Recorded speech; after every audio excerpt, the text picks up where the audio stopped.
What's up, everybody? Welcome back to Brent's Backyard Redneckery. So today I'm going to show you the trellis idea that I have for my luffa plants. It's pretty simple. Let me show you what I have.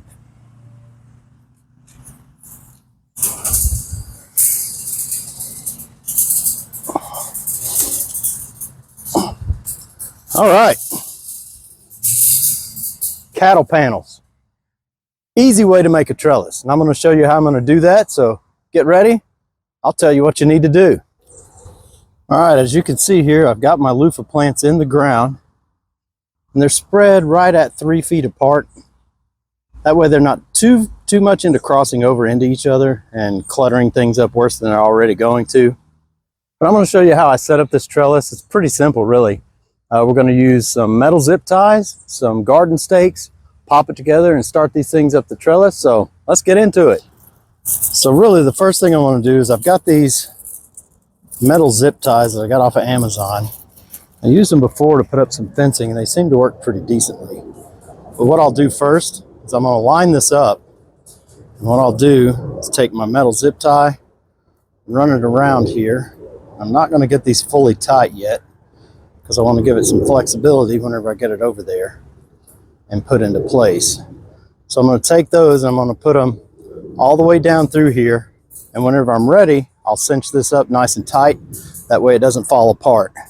So I'll just do that all the way down through here for each and every one of these, because I want it to be as sturdy as it possibly can be, even though it's going to be not really flimsy, but still going to have a lot of give to it. So I'm going to go ahead and put all those on, and then we'll move on to the next step. All right, so now that I have all my zip ties across the top, what I'm going to do is take that and place it over top of this. We're going to have an A-frame. And then I'm going to start training the luffa plants to climb up the trellis. So I'll go ahead and move that over here and you can see how that's going to look.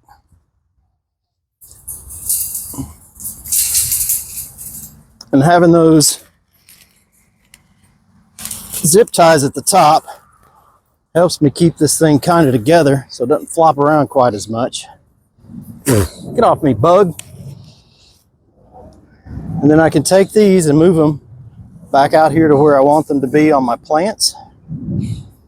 That way they're as close as they can get, and I can run them up the trellis. Let me show you that. All right, so when I'm moving these, I'm taking this trellis, I'm putting it right up, basically right close to where the root ball is, where the vine's coming out of the ground. And then once it's there, I'll be able to take these and begin wrapping them around the trellis. That way, they can start moving and climbing up it the way they need to. So I'm going to go ahead and put all those guys where they need to go. And I'm going to take my garden staples, put that into the ground nice and tight so that it doesn't end up crushing where the root's coming out or where the plant's coming out, because that's not what I want to happen.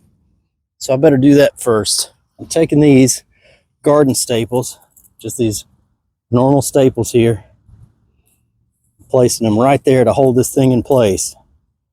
I'll just put them every so often here, every couple of rungs. That way this won't hopefully blow over and those things will stay in the ground.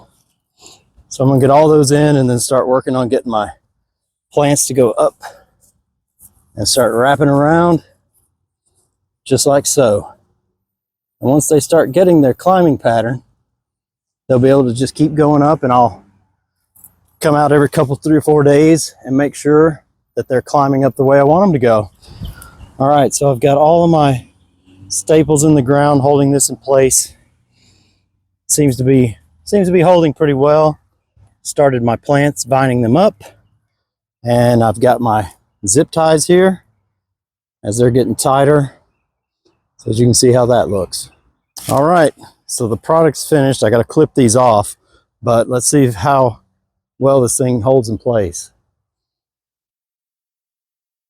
That's pretty darn sturdy, I think. I think it'll support my luffas. I used it last year and it supported 10-pound pumpkins, so I think we're good.